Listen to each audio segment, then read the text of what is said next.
नमस्कार दोस्तों, मैं हूं आपका दोस्त रोहिताश यादव। बात करेंगे बाइनेंस की कि बाइनेंस ने आज फिर से कुछ कॉइन्स को डीलिस्ट किया है और कब करेगा वो भी मैं बताता हूं। दूसरा, बाइनेंस ने भी टैक्स लेना शुरू कर दिया है, तो ये टैक्स की बीमारी इतनी आसानी से जल्दी खत्म होने वाली नहीं है। और इसके बाद एक बहुत ही इंपॉर्टेंट आपके लिए टॉपिक है, वो है प्रॉफिट का। क्या आपको प्रॉफिट लेना चाहिए या नहीं लेना चाहिए, और लेना चाहिए तो उसमें किन किन बातों का ध्यान रखना चाहिए, क्योंकि मैं आपको प्रॉफिट की वो ताकत दिखा रहा हूं कि अगर आप प्रॉफिट बुक करेंगे तो आप लॉस में कभी नहीं रहेंगे। आप लॉस में तभी रहते हो जब आप प्रॉफिट बुक नहीं करते। तो चलिए सारे टॉपिक लेता हूं, इंपॉर्टेंट है वीडियो। अच्छा लगे तो लाइक सब्सक्राइब भी कीजिए और अपने दोस्तों तक भी इस वीडियो को जरूर पहुंचाइए कि प्रॉफिट की ताकत उनको पता चल सके। मैं शेयर करने के लिए सिर्फ इसीलिए कह रहा हूं कि प्रॉफिट की ताकत पता चल सके कि प्रॉफिट में कितनी ताकत है। चलो पहले लेते हैं बाइनेंस ने जिन कॉइन्स को डीलिस्ट करना है, मैं उनके नाम बता देता हूं। GNOIRIS MLN WTC FIO, ये 16 फरवरी को अपने यहां से मार्जिन से इनको डीलिस्ट कर देगा बाइनेंस। और ये पेयर होंगे BUSD में, USDT में और BTC में, ये सारे पेयर्स हैं। तो यहां से सब मार्जिन से इनको हटा दिया जाएगा। तो भाई जो भी है, जिसका भी है, एक बार देख लीजिएगा, क्योंकि आजकल ये बड़ा ही मामला उलझा हुआ है कि यार जब दिल करता है तब कोई ना कोई एक्सचेंज अपने यहां से हटा देता है। तो हमारा काम है आपको बताना। तो जो भी हो बाइन में एक बार देख लीजिए। मैं आपको बाकायदा लिस्ट भी दे रहा हूं, स्क्रीनशॉट देख लेना अगर इसमें ना समझ में आया तो, ठीक है। आगे है बाइनेंस ने टैक्स कहां लेना शुरू किया। बाइनेंस ने अपना एक टूल ईजाद किया है या एक तरह से अपने इंप्लीमेंट किया है, जो आपको कनाडा और फ्रांस के लिए अभी है केवल। तो वहां पर आपको बाइनेंस ही आपसे कलेक्ट करेगा टैक्स और सारा कैलकुलेट करके आपको दे देगा। पूरा का पूरा कैलकुलेशन जो होगा वो वहां की सरकारों के हिसाब से होगा कि वहां ने किस तरीके से टैक्स को इंप्लीमेंट किया है। तो अब आप ये देख लेना, बाइनेंस जहां जहां सर्विस देगा वहां की सरकारें चाहेंगी तो भाई क्यों नहीं इससे जानकारी ले सकते हैं। तो बाइनेंस को यह नहीं है कि जानकारी नहीं देगा। बाइनेंस तो मैंने कहा ना कि भाग के जानकारी देगा, क्योंकि उसको अपना बिजनेस प्यारा है। आपसे मतलब नहीं है आपको टैक्स लग रहा है नहीं लग रहा है, बाइनेंस को अपना बिजनेस देखना है।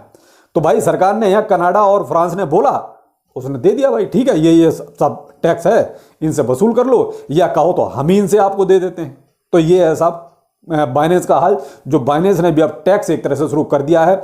अभी इंडिया में ये चीज नहीं है। अभी इंडिया वाले जो भी बाइनेंस को यूज कर रहे हैं उनके लिए फैसिलिटी अभी नहीं है, केवल कनाडा और फ्रांस वालों के लिए बाइनेंस ने शुरू किया है। अब ये और किस किस कंट्री तक पहुंचेगा वो बात की बात है, जैसे जैसे होता जाएगा हम आपको बताते जाएंगे। फिलहाल इंडिया वालों के लिए फैसिलिटी नहीं है। वजीरैक्स से एक और आपके लिए इंपॉर्टेंट न्यूज है, वो है 9 फरवरी के लिए। 9 फरवरी को वजीरैक्स जो है डिपॉजिट, विड्रॉल, लॉगिन और ट्रांसफर सारी चीज़ों को सस्पेंड करके रखेगा। 9 तारीख को कुछ अपग्रेड हो रहा है, कुछ हो सकता है चल रहा होगा, कुछ टेक्निकल प्रॉब्लम्स होंगी। तो 9 तारीख को ये चीज़ें आपको वजीरैक्स में ध्यान रखिएगा। अगर कुछ करना है तो 8 को कर लीजिए या फिर 10 को करना, कि वो 9 को ये चीज़ें सारी सस्पेंड रहेंगी। सारी फैसिलिटीज 9 को वजीरैक्स में सस्पेंड रहेंगी। तो उससे पहले ही आप सारी चीज़ें कर लीजिए। एक हमारे यूजर ने पूछा सर एलयूएनसी की भी थोड़ी नसें खोल दीजिए। तो भाई एलयूएनसी की तो पहले से ही डू नो ने क्या कहते हैं नसें सारी खोल दी हैं। एलयूएनसी में ऐसा कुछ है ही नहीं। एलयूएनसी वो फुटबॉल है जो बाइनेंस इधर से मार देता है तो किसी और एक्सचेंज के पास चला जाता है, उधर से फुटबॉल लात मार देता है तो इधर आ जाता है। एलयूएनसी के पास देखिए भाई मेरे अपना कुछ नहीं है। एलयूएनसी जैसा बाइनेंस चलाएगा वैसे चलेगा। आप 100 की एक बात सीधा सीधा ये है। एलयूएनसी में कहा ना अपने आप उसमें कोई दम नहीं है अब कि ये कहोगे वो अपने दम पे कुछ कर रहा है। वो केवल और केवल बाइनेंस का मुंह ताकता है। बाइनेंस कुछ कर देता है तो सब कुछ हरा हरा नजर आता है। बाइनेंस सुस्त हो जाता है तो उससे ज़्यादा सुस्त एलयूएनसी हो जाता है। तो आप कोशिश यही है कि भाई कम्युनिटी ठीक है, बाइनेंस को थोड़ा टारगेट करते रहो, तो मे भी एलयूएनसी में आपको चीज़ें पॉजिटिव होती नजर आएंगी। अगर बाइनेंस सुस्त रहेगा तो एलयूएनसी में कोई बहुत बड़ी चीज़ें आपको नजर नहीं आएंगी। तो मेन चीज़ है कि यहाँ बाइनेंस का इन्वॉल्वमेंट, और बाइनेंस का इन्वॉल्वमेंट तो रहेगा। देखिए क्योंकि बाइनेंस की ऑलरेडी इसमें होल्डिंग है, तो बाइनेंस बीच बीच में इसको पंप करता रहेगा, ये भी कंफर्म है। आप ये कहो कि ये अब यहाँ से डेड हो जाएगा, डेड तो शायद अब नहीं होगा, क्योंकि बाइनेंस को अपना जो इन्वेस्टमेंट है वो भी तो निकालना है। तो बाइनेंस उसको बीच बीच में पंप करता रहेगा और उस टाइम पे ये थोड़ा आपको हरियाली में नजर आएगा। जहां बाइनेंस देखिए अकेला एलयूएनसी नहीं है ना बाइनेंस के लिए, बाइनेंस के लिए तो बहुत कुछ है। तो सारे ये का सारा का सारा फोकस एलओएनसी पे ही रखेगा, ऐसा भी नहीं है। तो एलओएनसी का तो बस आप वही इंतजार कीजिए कि बाइनेंस इसको कब और कोई पंप मारेगा, तो एलओएनसी आपका ऊपर को चलता हुआ नजर आएगा। अब आते हैं हम प्रॉफिट पर, कि हम क्रिप्टो करेंसी में प्रॉफिट अगर बुक करें तो क्या फायदे में रहेंगे या नुकसान में रहेंगे। होता क्या, हम बहुत सी चीजों को नेग्लेक्ट कर देते हैं, सिर्फ ये देखते हैं हाँ प्रॉफिट हो गया प्रॉफिट हो गया, लेकिन उस प्रॉफिट में और क्या क्या इंक्लूड है हम शायद उन चीजों के बारे में सोचते ही नहीं। यानी एक होता है ग्रॉस प्रॉफिट जिसमें सारे टैक्सेस और आपका प्रॉफिट सब इंक्लूड होता है, एक होता है नेट प्रॉफिट जो आपकी जेब में आया, यानी सब कुछ काट पीट के जो बचा वो आपकी जेब में आया, वो है आपका सही असली प्रॉफिट जो आपकी जेब में आया, जिसके बाद आपको किसी को कुछ देना नहीं है। चलिए उसी पे बात करते हैं, ठीक है। तो आपको किन किन चीजों का ध्यान रखना है। पहला तो ये कि आपका नेट प्रॉफिट कितना हो रहा है, जो आप प्रॉफिट बुक करना है उसमें कितना हो रहा है, तो आपको वो पता कैसे चलेगा, वही चीज मैं आपको बता रहा हूं।